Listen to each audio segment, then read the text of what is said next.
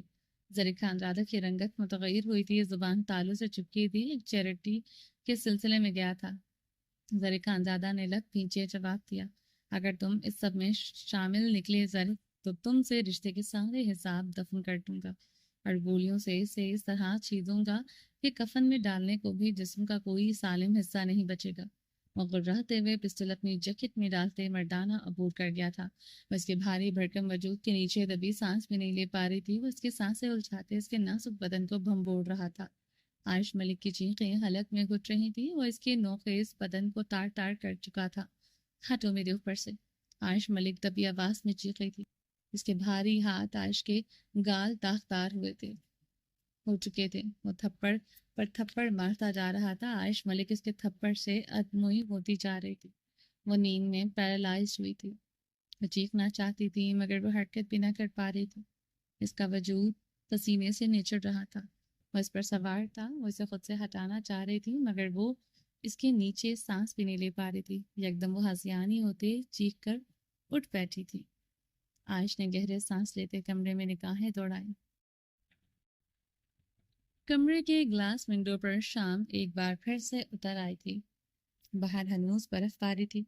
اس حویلی کا پچھلا حصہ برف سے سفید ہو چکا تھا. وہ کمبل خود سے اتارے تیزی سے کھڑکی کی طرف بڑھی. وہ اس وقت ملالہ کے دیے ہوئے سرخ پھولوں والے بے حد خوبصورت لانگ فراک میں ملبوس تھی. سنہری بال کھلے تھے. عائش ملک کھڑکی سے نظر آتے برف سے اٹے سفید پہاڑوں کو دیکھتے رونا شروع ہو چکی تھی. رات سے صبح اور صبح سے شام ہو چکی تھی. وہ ابھی تک ان پہاڑوں میں قید تھی. میری جان کیوں اٹھ گئی؟ نیند پوری کرتی سبرینا ملک کمرے میں داخل ہوئی تھی. عائش بے حس و حرکت اپنی آنکھیں برفیلے پہاڑوں پر جمائے ہوئی تھی. کھانا کھاؤ گی؟ سبرینا عائش ملک کے مقابل آئی تھی. بھوک نہیں ہے موم. اس کا لہجہ پھیکا ہوا تھا. عائش، حالت کیا ہو چکی ہے تمہاری؟ تم نے صبح سے بھی کھانا نہیں کھایا. عائش کے زرد رنگت پیڑی زدہ کپ کپاتے ہونٹ کمزور جسم سبرینا ملک کو بے حد اذیت دے رہا تھا. اس کی بیٹی ہی ایسی نہ تھی. سرخ گلاب کی طرح رنگت تمکتی تھی. جسم اچھا خاصا بھرا ہوا تھا. اب وہ کمزور ہو چکی تھی. رنگت میں زردی کے علاوہ کوئی رنگ نہ تھا. نیلی آنکھوں کی چمک بھی مانند پڑ گئی تھی. مام، مجھے بھوک نہیں لگتی اور جو نعمتیں میرے سامنے رکھی گئیں میری زبان کب سے ان کے ذائقے سے ناآشنا ہو چکی ہیں. سبرینا ملک کے دل میں خنجر کی نوک چبھی تھی. عائش ملک کی باتیں سمجھ نہیں آتی تھی اور وہ سمجھ کر بھی سمجھنا نہیں چاہتی تھی. زخمی فگار دل مزید فگار ہونے لگتا تھا. وہ آگے سے کوئی سوال پوچھنے کی ہمت نہ کر پاتی. کیا پتہ عائش ایسا کیا بتا دے جو وہ سہن نہ کر سکیں. مام، مجھے یہاں سے لے چلو. اس سے پہلے وہ پہنچ جائے. وہ سبرینا ملک کے ہاتھ تھامے گڑگڑانے لگی. آنکھوں سے سیل رواں بہتے اس کے زرد آرس کو بھگو رہا تھا. وہ تم سے اب نہیں پہنچ سکے گا. ٹرسٹ کرو عائش. کیسے ماں، کیسے کہہ سکتی ہیں آپ؟ ہم ابھی تک اس کے علاقے میں ان سفید پہاڑوں میں ہیں. باہر برف کا طوفان ہے. بتائیں کیسے ہوگا یہ سب؟ ایئرپورٹ کے راستے میں اس کے آدمی ہوں گے مام. آپ کو کیوں سمجھ نہیں آ رہا؟ عائش شدت سے رو دی تھی. عائش، ایک بار ہم کلام سے نکل پڑیں آگے ہمیں سیکیورٹی مل جائے گی اور وہ کچھ نہیں کر سکے گا. سبرینا ملک نے ملائمت سے کہتے اس کے ہاتھ چومے. اس سے کیا ہوگا؟ اس کے آدمی بھی ہوں گے وہاں. وہ اسی سیکیورٹی کے بیچ مجھ پر گولی چلائے گا مام. اسے کسی کی پرواہ نہیں ہوگی. اگر اس کی جان بھی چلی گئی وہ پرواہ نہیں کرے گا. وہ مجھے مار دے گا. اس بار میری سزا صرف موت ہے. وہ مجھے موت دے گا. میں جانتی ہوں اسے. وہ غیرت کے نام پر مجھے مار دے گا. آپ کی یہ سیکیورٹی کچھ نہیں کر سکے گی. عائش اپنے حواس کھوتے چیخ رہی تھی.